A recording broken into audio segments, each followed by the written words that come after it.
anaeróbico lactácido. Esto, la primera gráfica indica que mejoró en todas las zonas de entrenamiento. Esto podría ser la gráfica de un atleta que estaba con bajo nivel de condición, es característico, o en la etapa de preparación general que venimos del periodo de tránsito, vienen fuera de forma y por lo general con un poco de estímulo se mejoran todas las zonas. Ahora vamos a analizar la gráfica P. En este caso, esta gráfica sería un ejemplo de una alta concentración de trabajos aeróbicos del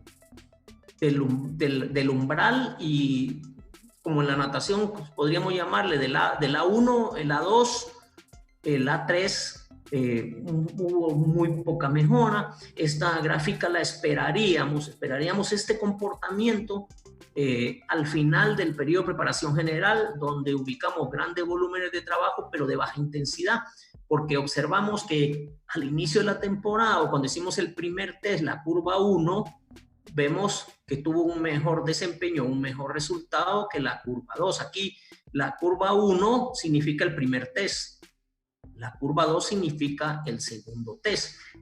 Sin embargo, esta gráfica, la B, podría ser un éxito o un fracaso, dependiendo del momento de la temporada. Si estoy en el periodo de preparación general, esto me indica que yo estoy bien. Pero si estoy al final del periodo de preparación especial o en el competitivo, y yo soy un nadador de 200, 400, de un deporte de lactácido hasta el VO2 max, esto sería un fracaso, porque significaría que el nadador o el corredor, o el ejemplo que podamos poner, es capaz de soportar altos trabajos a baja intensidad, pero que lo que nos interesa, que es la velocidad, en vez de mejorar, empeoró, ¿verdad? Entonces, también, ojo, está en función del momento de la temporada. Ahora vamos a analizar la gráfica C.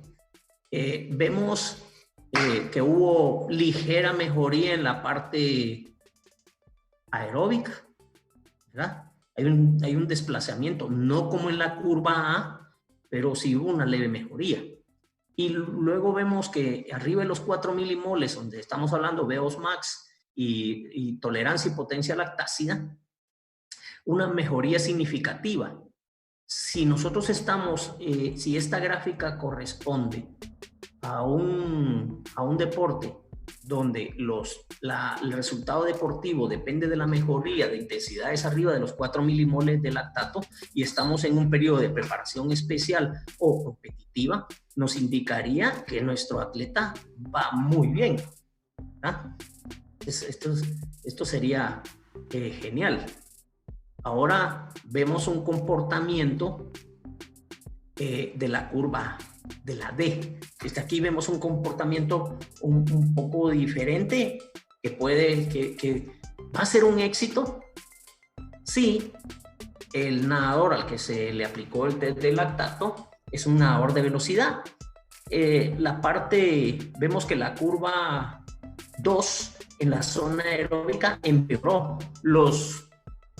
Su capacidad aeróbica a bajas intensidades empeoró, pero mejoró significativamente en las zonas de alta intensidad. Esto sería excelente en un nadador de 50, 100, 200, o para generalizarlo y no especificar los ejemplos directamente en la natación, en un deporte cíclico cuya importancia en el resultado deportivo venga determinada por la potencia o la capacidad anaeróbico lactácida, y en este evento no sería tan determinante ni el umbral ni la economía de esfuerzo.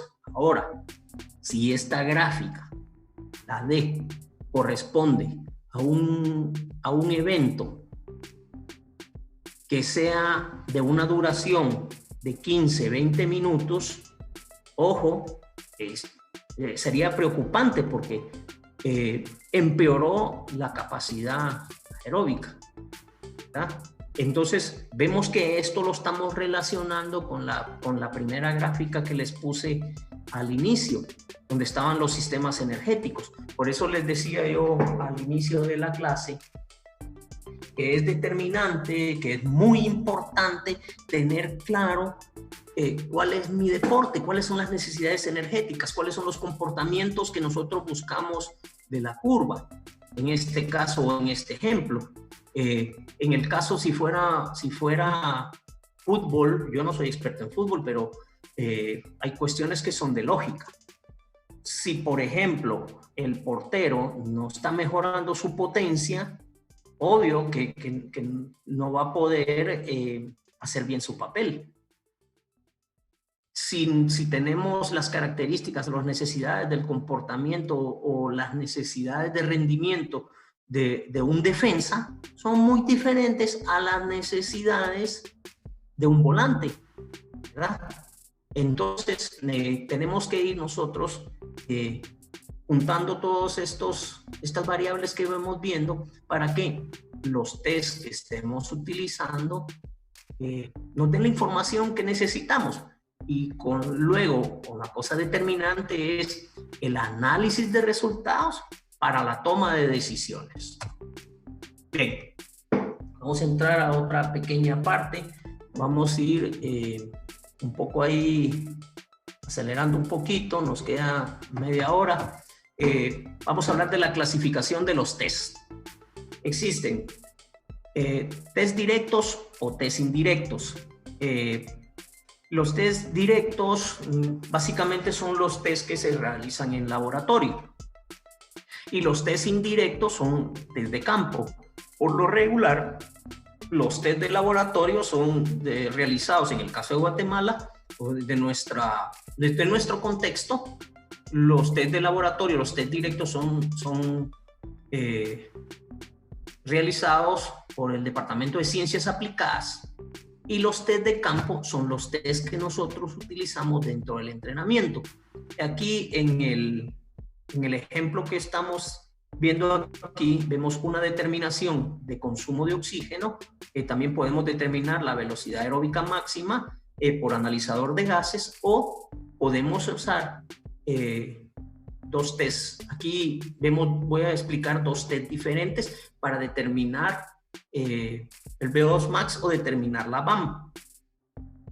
Si aquí estoy en el test de abajo, estamos viendo un test, una Kuznavec o un test de ida y vuelta de 20 metros, que es más aplicable para deportes de resistencia aeróbica intermitente, como el fútbol, donde paramos, volvemos a arrancar, hay un cambio de ritmo típico de los deportes de conjunto.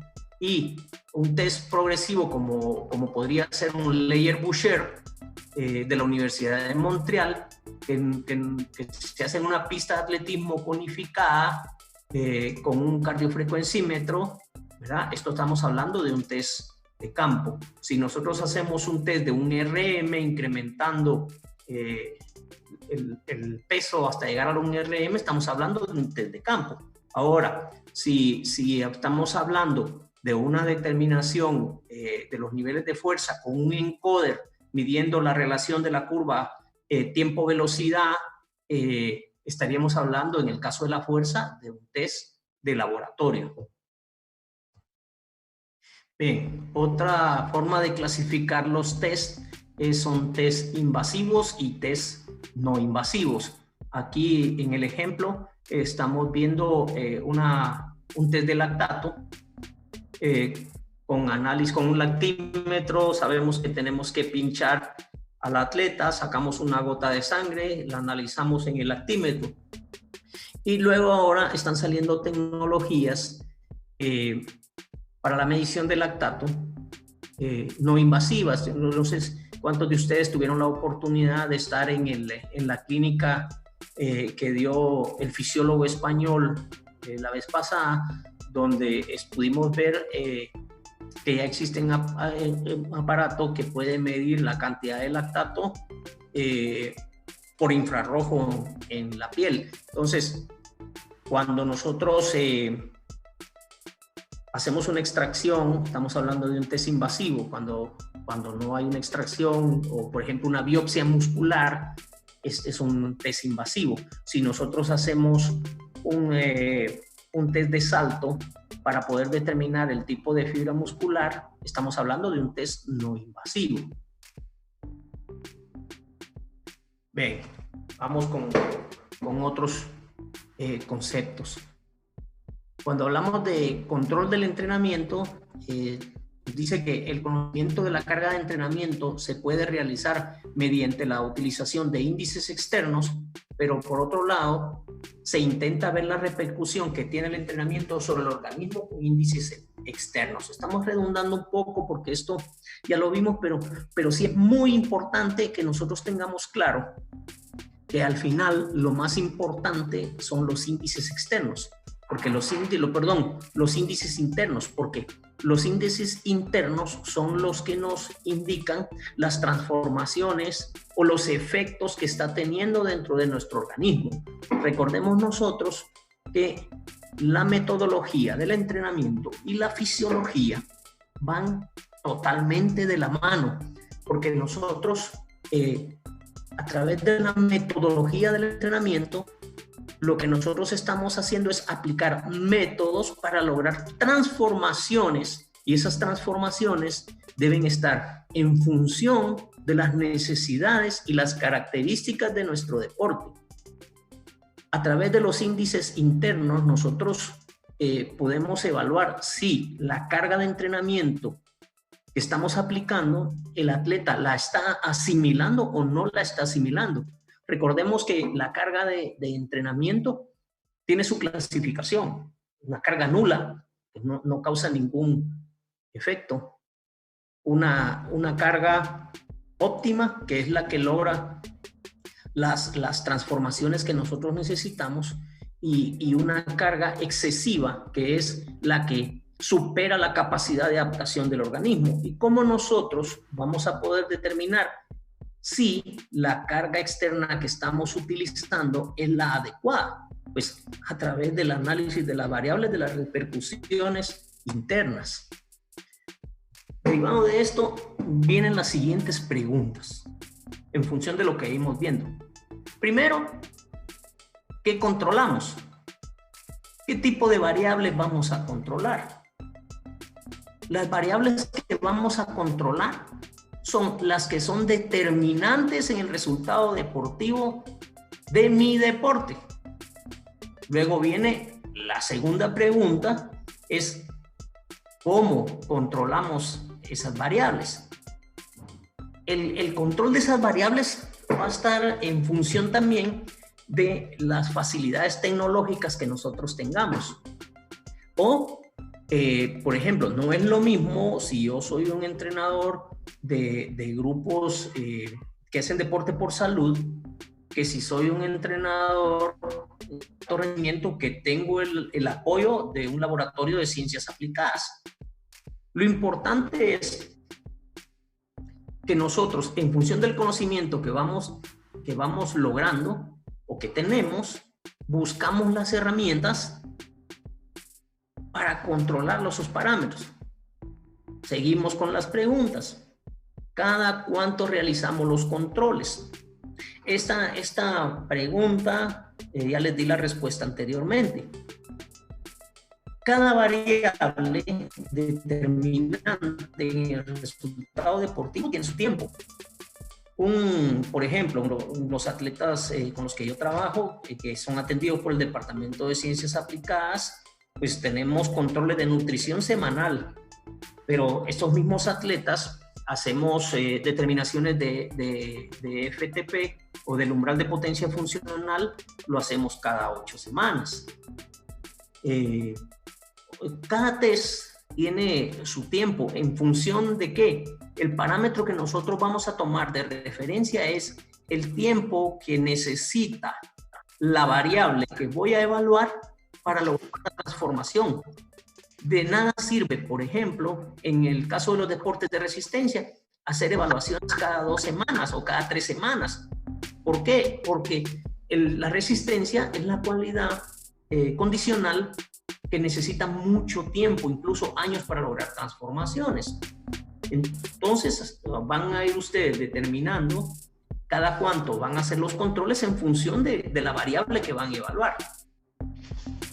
Otra pregunta importante en el control del entrenamiento: ¿quién realiza el control?